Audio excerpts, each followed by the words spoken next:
But they said oftentimes there is that saboteur who will derail the program. And, what they'll do is they'll actually ask, before the onboarding even starts, hey, who's going to sabotage this? Because there is that person due to loss aversion, due to sunk cost. They're going to be, maybe they're the ones who put the prior process in place, or they selected the tool that you're looking to replace, and they're feeling resistant, maybe like it's impacting their perception of themselves. And they're going to sink their teeth in and resist any change. So it's good to identify that, because people do that, and they're not consciously necessarily thinking, I'm going to sabotage this product, but they have so much invested in the current approach, even though it's inefficient, even though it costs more, even though it's outdated, they've sunk a lot of emotional, mental, political, possibly investment. Your business's success depends on relationships with customers, relationships with employees, and relationships with stakeholders.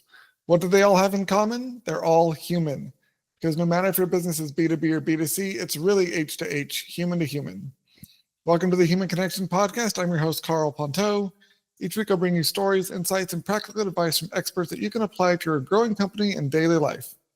This week I'm excited to connect with Donna Weber. Donna is the world's leading expert in customer onboarding and value realization. For more than 2 decades, she's helped high-growth startups and established enterprises transform new and existing customers into loyal champions.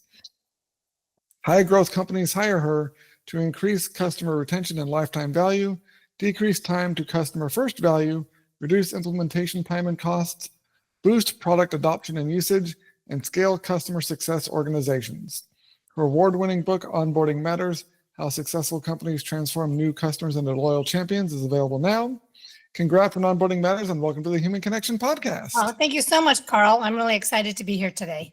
Yeah, I'm so excited to have you. And I'd love to talk with you about, you seem like one of the best people to talk with us about, is why is it so true that whoever understands the customer best wins? Because it seems like so many companies these days, and for a long time, have been trying to shortcut that process and then assume they know who their clients are, and what they care about, or what their customers like. And it seems like it keeps biting people in the butt. And so what makes that so important? Why aren't companies doing it well? Yeah, and I just want to start with, in our age of AI, people want to just throw more AI at people. And I love your H to H, human to human first approach, because just throwing more AI at people doesn't solve anything. And you really need to know what your customers really want and need, and what is meaningful to them. So I work mostly with high growth business to business software tech companies, and they often are more focused on their product. They're technologists. They're really excited about the technology. And especially now, there's a lot of amazing AI technology coming out. But at the end of the day, it's about the people. What do they want and need to do? And every company, every account you work with is made up of people who need to do things better, faster, more easily, more compliancy, have more compliance. And you really need to know what they want to need in order to deliver the right value to them, not just a product, but deliver meaningful value so that they stick around and buy more and tell everyone they know how great your product or service is. Yeah, I think it's something that so many companies, especially the last, like this year, and we've just been trying to throw AI into things because of like the hype, and the people are excited about it, but they're not asking the customers or clients if it's what they really want, or if it's actually delivering any real value. And there was that MIT study not too long ago that was saying that there's like 95% of companies that have tried implementing AI aren't seeing any ROI from it. Like, it's not helping. And some of that could just be they're not implementing it well, but also I think it's because the ways that they're trying to implement it are just not what people really are looking for or aren't really interested in.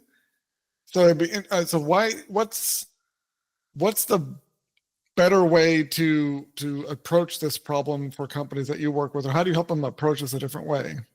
Well, you mentioned 95% of companies implementing AI are having challenges, but 70 to 80% of all technical implementations fail. And so, when a business goes about looking for ways to kind of run their business better, they're often looking for technology. Maybe it's AI or not, or AI enhanced, but they're often looking at the technology and they're not addressing the people.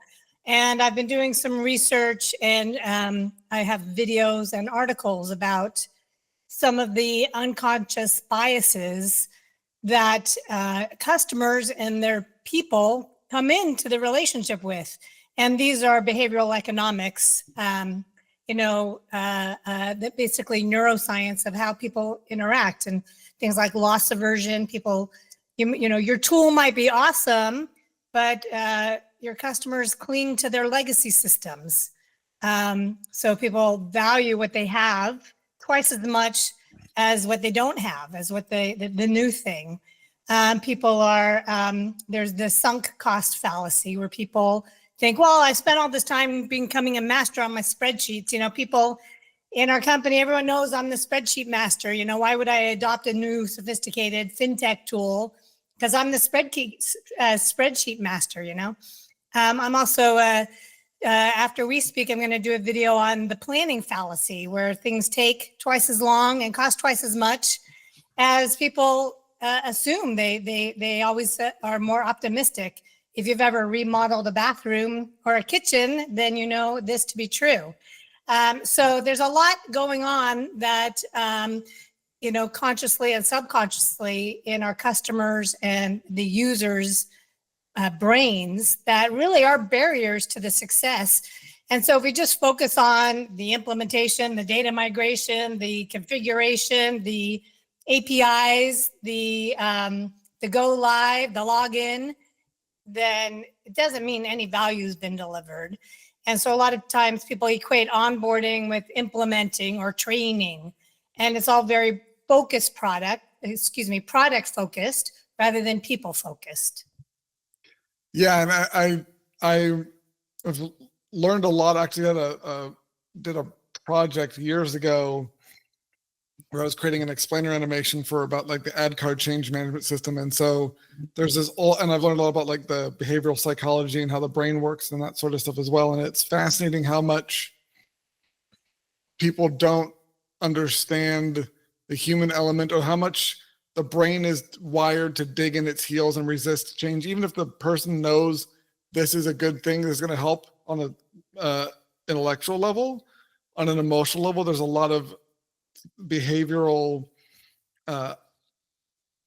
artifacts that are basically survival mechanisms from when it's like hunter-gatherer tribe days that are still there. And if you don't design your onboarding and your training with that in mind, and don't speak to that part of the brain and assuage those fears, then you're setting yourself up for failure, because you're not communicating with the part of your customers' brains that's actually driving their decisions and their behavior.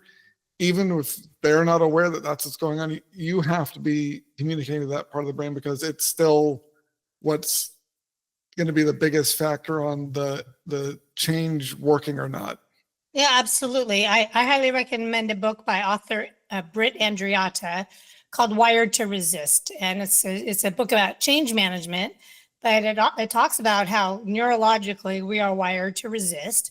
And whenever anything new comes into our lives, we first subconsciously try to evaluate whether this is a friend or a foe, whether I'm safe or in danger. So we're kind of wired to be ready to, have to fight or flee, right? These are stress responses.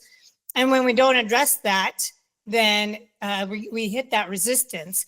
In fact, tomorrow I'm moderating a panel on onboarding challenges at an onboarding conference. And one of the folks on the panel was saying that when they start onboarding, when they start with a new customer, they actually ask the team, well, who's the saboteur?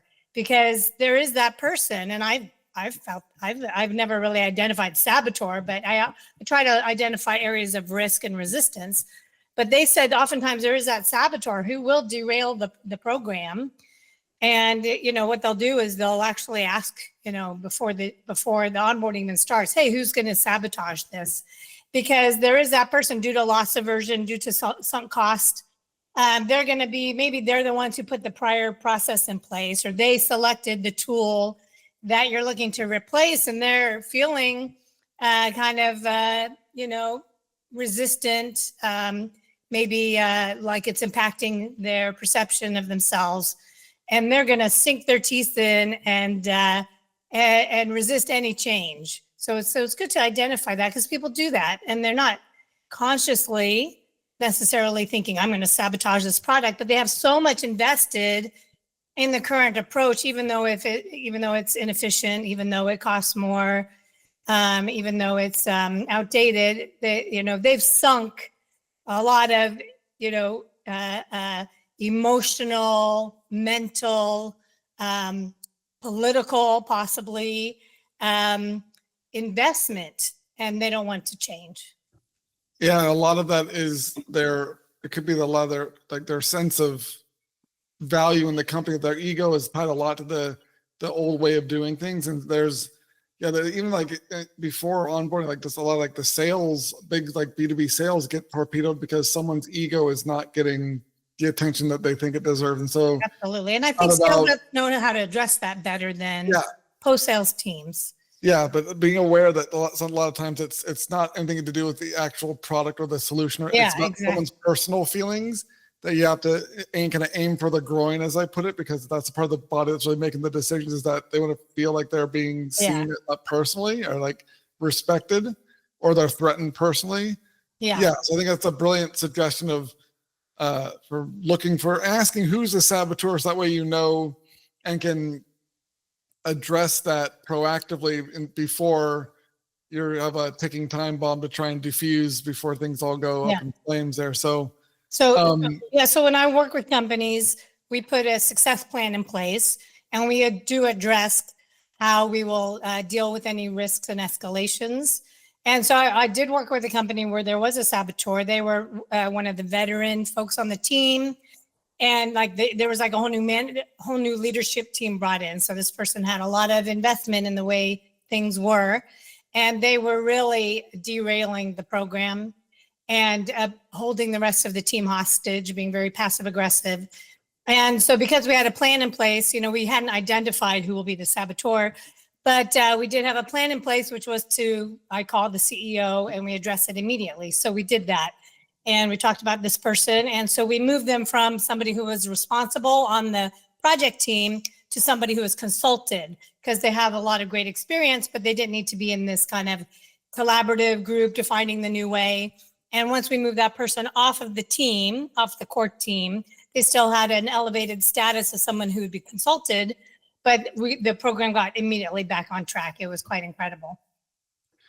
Yeah, people, I think, often overlook the importance of having like the racy kind of charts and who's in what roles are going to. We'll just make it them to this position, or have this sort of this status on this the layout here. But if it's the wrong person that is in a decision-making role on those things, you don't realize they're a saboteur. It basically kills the entire thing. Yeah. So having, that's a great story of how just switching their responsibility, or instead of being responsible, just being consulted. So again, you made them feel respected and like still appreciated their expertise, but you didn't allow them to derail the entire process, which is and also like without escalating the situation further, not making it worse, you're like dissolving that tension there.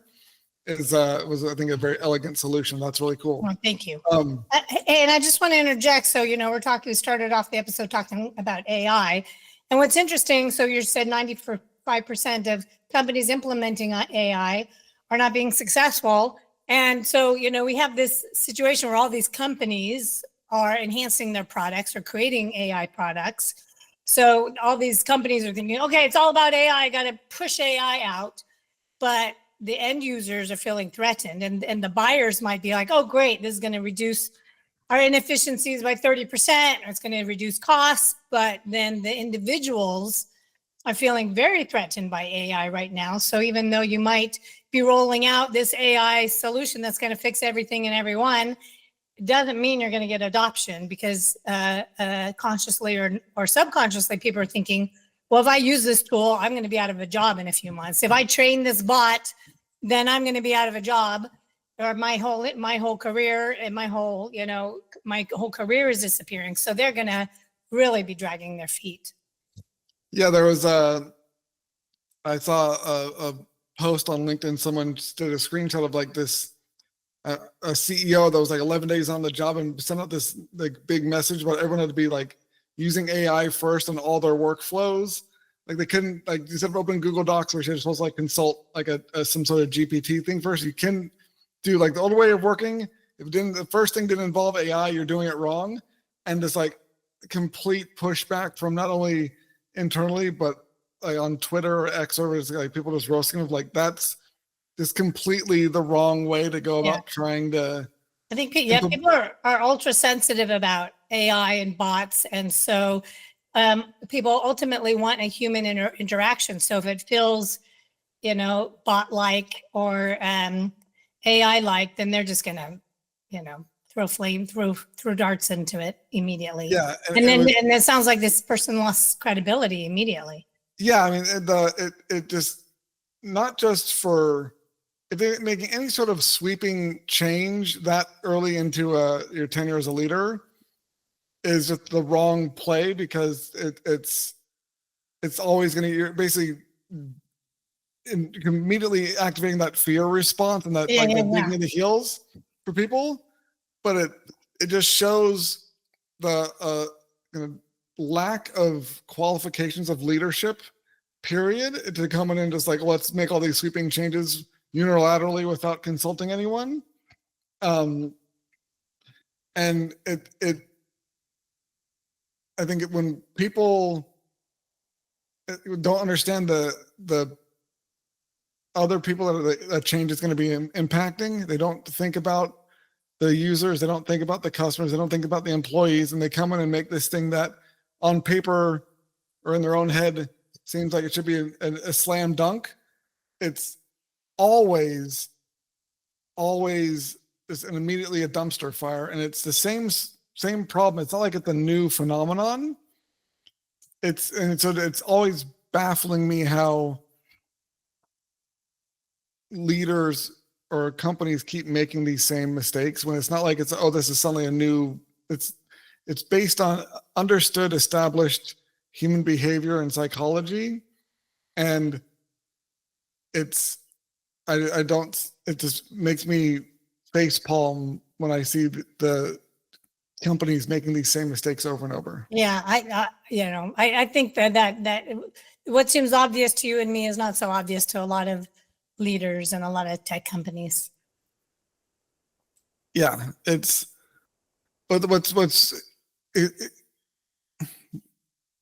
not like it's an isolated incident that'll happen once or twice. Like you see like the stories of things going wrong, and in the fact that they just haven't noticed that, oh, this is the same thing we're about to try and do. Let's think about it for a second. Let's do a different way.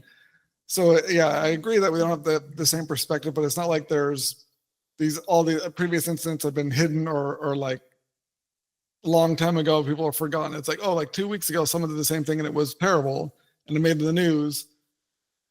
Then someone else does the same thing. Like, did you not notice the thing that was like went viral like last week? That I'm a history major, and that's what happens in history. Through history, people just keep doing the same patterns over and over, and we have a very short-term memory as humans. Yeah. So for the people who are listening, they go, okay, I'm actually going to avoid stepping on this rake and actually going to be the exception to companies that try to implement these changes the wrong way. What's the first step people should be taking if they're planning on doing a change like this? And what would you suggest be the like first step or two is to make sure they're on the right foot and avoid these common pitfalls that other companies keep making? Well, the first thing is, you really need to understand your customers. So if you want to innovate, you need to, know your customers. And there's the, I have this in my book, but it's the design thinking kind of cycle, and it starts with empathy. And so you need to know your users. So are your ultimate users, mothers of small children? Are they traveling executives? Are they, an automated company trying to scale? You really need to know who your users are. And then you ideate. And I have an article on my website, which I can send you, about experiments. And I think part of it is companies tend to try to create something really new and big and just roll it out. But if you can start, you empathize, you ideate, you experiment, you kind of see, okay, how'd that work? You generally start with a hypothesis. We think that this is going to make a difference, and then see, did it make a difference or not? And so really being much more agile and iterative is key, but it all starts with empathy. And if you don't know your customers and their users, so a lot of companies have a good understanding of the buyers, and they really will target all of that sales and marketing content and create these very curated, buyer journeys for this, for the buyer. But like, for example, I worked with a company that provides dental practice management software. So the doctor, the dentist of a practice thinks, hey, this stuff is great. It's going to make running my practice so much easier. They're the buyer, but the end users are the dental hygienists, the receptionists, the technicians. And if those users, those personas don't use the platform, then it's a fail. So there needs to be a whole bridge to those users during onboarding and beyond. So even though you made a great sale and you really speaking to that doctor, then you need to also speak to each of the personas and help them be heroes at their jobs, literally, whether it's in a oil field or a football field. And I've worked with companies where their users are on the field, shop floor workers. You need to really know what they need to do to be successful. Awesome. Well, thank you so much for connecting with me today, Donna. If you enjoyed this episode of the Human Connection Podcast, please leave a review, and share it. If you'd like to connect with myself or Donna, check out the links in the show notes. And remember, no matter if your business is B2B or B2C, it's really H to H, human to human. Happy connecting.